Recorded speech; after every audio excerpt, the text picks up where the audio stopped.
Hello student, कैसे हैं आप सभी। आशा है आप सभी बहुत अच्छे होंगे और अपने लक्ष्य के प्रति जागरूक होंगे, ऐसी ही मेरी कामना है। मैं मंजू शर्मा एक बार अपनी क्लास में आप सभी का बहुत बहुत स्वागत करती हूं।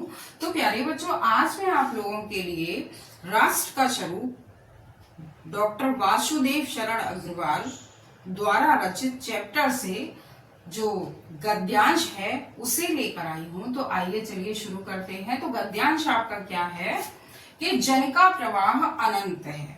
अब देखिए, थोड़ा मैं इसको पढ़ के सुना देती हूँ आपको कि जन का प्रवाह अनंत होता है। सहस्रों वर्षों से भूमि के साथ राष्ट्रीय जन ने तादात्म्य प्राप्त किया है। तादात्म्य का मतलब होता है एकत्व।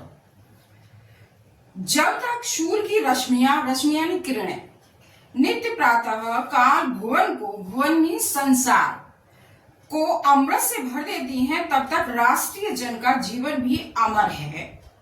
इतिहास के अनेक उतार चढ़ाव पान करने के बाद भी राष्ट्र निवासी जन नई उठती लहरों से आगे बढ़ने के लिए अजर अमर हैं। जन का संततवाही सदा प्रवाहित, संततवाही का क्या अर्थ है? सदा प्रवाहित जीवन नदी के प्रवाह की तरह है, जिसमें कर्म और श्रम के द्वारा उत्थान के अनेक घाटों का निर्माण करना होता है। तो ये आपका पैराग्राफ है। अब इससे जो क्वेश्चन है आपके, कौन कौन से क्वेश्चन बनते हैं, तो आइए चलिए सीख लेते हैं।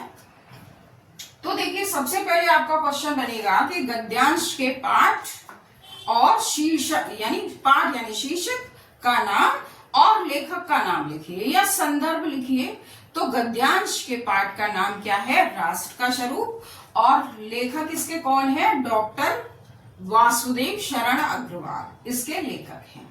अब दूसरा प्रश्न आपका बनेगा कि रेखांकित अंश की व्याख्या कीजिए।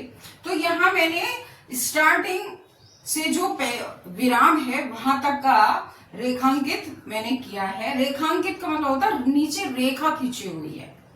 तो देखिए, अब इसका अनंत होता है। तो देखिए, इसका क्या अर्थ है? लेखक का विचार क्या है कि राष्ट्र के निवासियों की जीवन श्रृंखला कभी समाप्त नहीं होती। मनुष्य पीढ़ी दर पीढ़ी राष्ट्र के साथ जुड़ा रहता है। इसी कारण सहस्रों यानी हजारों वर्षों से मनुष्य ने भूमि के साथ एकत्व प्राप्त किया है। क्या किया है? एकत्व प्राप्त किया है या एकत्व स्थापित किया है। तादात्म्य मीन्स होता है एकत्व। तो इस तरह से इस लाइन का ये अर्थ बनता है। अब तीसरा प्रश्न हमारा क्या बनता है? जन का संततवाही जीवन कैसा बताया गया है? तो अब देखिए, जन का संततवाही जीवन कैसा बताया गया है कि राष्ट्र के निवासियों का निरंतर चलते रहने वाला जीवन किसके समान है? नदी के प्रवाह के समान है।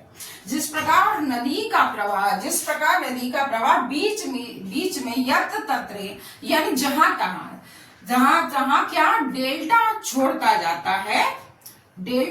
जाता है, उसी प्रकार मानव भी श्रम माने परिश्रम कर्म से राष्ट्र के विकास के पथ पर अपने पद चिन्ह छोड़ता जाता है। तो इसका ये अर्थ है। अब हमारा चौथा क्वेश्चन क्या बनता है कि अमृत के दो पर्यायवाची लिखिए। तो अमृत के पर्यायवाची क्या है? पीयूष है, सुधा है, अमीय है, सोम है। तो ये अमृत के पर्यायवाची हैं जो अक्सर एग्जाम में पूछे जाते हैं। अब पांचवा क्वेश्चन क्या बनता है? संततवाही भुवन शब्दों के अर्थ लिखिए। तो संततवाही का मतलब है सदा प्रवाहित। क्या है? सदा प्रवाहित। और भुवन का मीन्स क्या है? संसार। क्या? संसार। तो इस तरह से पैराग्राफ आपका चैप्टर से कोई भी हो, सिर्फ आपको ये पता होना चाहिए कि ये किस चैप्टर से लिया गया है और इसके राइटर कौन है, और उसके जो शब्दार्थ हैं वो आपको पता होना चाहिए।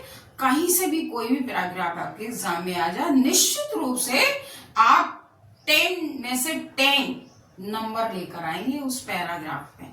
तो मेरा वीडियो अगर पसंद आया हो तो लाइक कीजिए, सब्सक्राइब कीजिए, शेयर कीजिए। धन्यवाद।